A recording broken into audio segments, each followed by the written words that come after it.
కాసేపట్లో ప్రధాని మోదీ అధ్యక్షతన ఢిల్లీలో హై లెవెల్ మీటింగ్ జరగనుంది. ఇరాన్, ఇజ్రాయెల్, అమెరికా వార్ సందర్భంగా భారత్పై పడే ప్రభావం గురించి మంత్రులతో ప్రధాని మోదీ చర్చించనున్నారు. అంతేకాకుండా ప్రస్తుతం దేశంలో petroleum, crude oil, power fertiliser నిల్వల గురించి సమీక్షిస్తున్నారు. దేశంలో ప్రజలకు నిరంతరం సప్లై ఉండేలా చూసుకోవాలని ప్రధాని దిశానిర్దేశం చేయబోతున్నారు. పూర్తి సమాచారం ఇచ్చేందుకు మా ఇన్పుట్ ఎడిటర్ నరసింహరావు జాయిన్ అవుతున్నారు. నరసింహరావు, ఇప్పటికే ఇరాన్, ఇజ్రాయెల్, అమెరికా వార్ మన దేశంపై ఎలా పడుతుందో ప్రత్యక్షంగా చూస్తున్నాం. సో ఏంటి ఇప్పుడు ఈ హై లెవెల్ మీటింగ్లో ఇంకా ఏ అంశాలపై చర్చించే అవకాశం ఉంది? ఈ ప్రభావం సామాన్యుడిపై పడకుండా ఎలాంటి యాక్షన్ ప్లాన్స్ రూపొందించే అవకాశం ఉందంటారు? ఖచ్చితంగా ఒక కీలక సమావేశాన్ని ప్రధానమంత్రి నిర్వహిస్తున్నారు. సీనియర్ మంత్రులతో ఈ సమావేశం ఉంటుంది. ముఖ్యంగా ఆర్థిక, పెట్రోలియం, విదేశాంగ శాఖకు సంబంధించి, అదేవిధంగా వ్యవసాయ శాఖకు సంబంధించిన మంత్రులు, ఉన్నతాధికారులు కూడా ఈ సమావేశంలో పాల్గొంటున్నారు.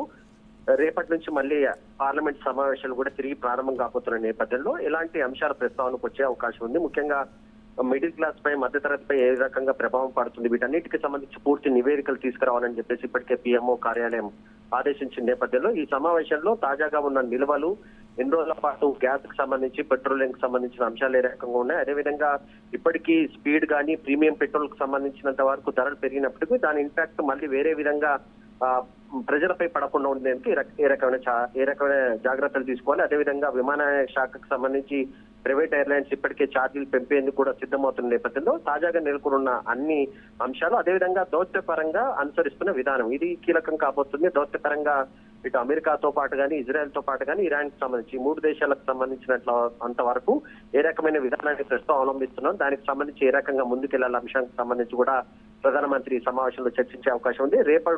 రేపు పార్లమెంట్ సమావేశాలు ప్రారంభమైనాక ఖచ్చితంగా విపక్షాలు ఈ అంశాన్ని కొంత ప్రస్తావించే అవకాశం ఉంటుంది కనుక ఈ 3-4 శాఖలకు సంబంధించి ఆర్థిక, పెట్రోలియం, అదేవిధంగా వ్యవసాయ శాఖకు, ఇతర శాఖలకు సంబంధించిన సీనియర్ మంత్రులు పూర్తి సమాచారంతో పార్లమెంట్ లో అందుబాటులో ఉండాలి. అవసరమైన ప్రకటనలు చేయండి, పూర్తిగా వివరించండి, ప్రజలకు సంబంధించినంత వరకు ఎక్కడ కన్ఫ్యూజన్ లేకుండా. ముఖ్యంగా ఇప్పటికే డొమెస్టిక్ ఎల్పీజీకి సంబంధించి కొరత లేకుండా జాగ్రత్తలు తీసుకుంటున్నారు.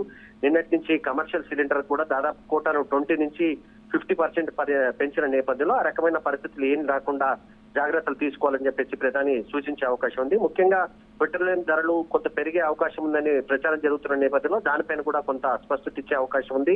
రాజకీయంగా కూడా ప్రస్తుతం నెలకొన్న పరిస్థితుల నేపథ్యంలో 5 రాష్ట్రాల్లో అసెంబ్లీ ఎన్నికలు జరుగుతున్న నేపథ్యంలో ఇప్పటికిప్పుడు పెట్రోల్ ధరలకు సంబంధించి మాత్రం ఆయిల్ కంపెనీలు ఎలాంటి నిర్ణయాలు తీసుకునే అవకాశం లేదన్నట్టుగానే మనకు సమాచారం ఉంటుంది. ఏప్రిల్ తర్వాతనే వీటి ఇంపాక్ట్ కు సంబంధించి కొంతవరకు ప్రభావం చూపే అవకాశం ఉన్నట్టుగా కనిపిస్తుంది. మొత్తానికి ఇవాళ జరిగే కీలక సమావేశంలో అనేక అంశాలపైన చర్చిస్తారు. కొన్ని కీలక నిర్ణయాలు కూడా ఈ సమావేశంలో ప్రకటించే అవకాశం ఉన్నట్టుగానే మనకు సమాచారం అందుతుంది. Right, thank you Narasimharao.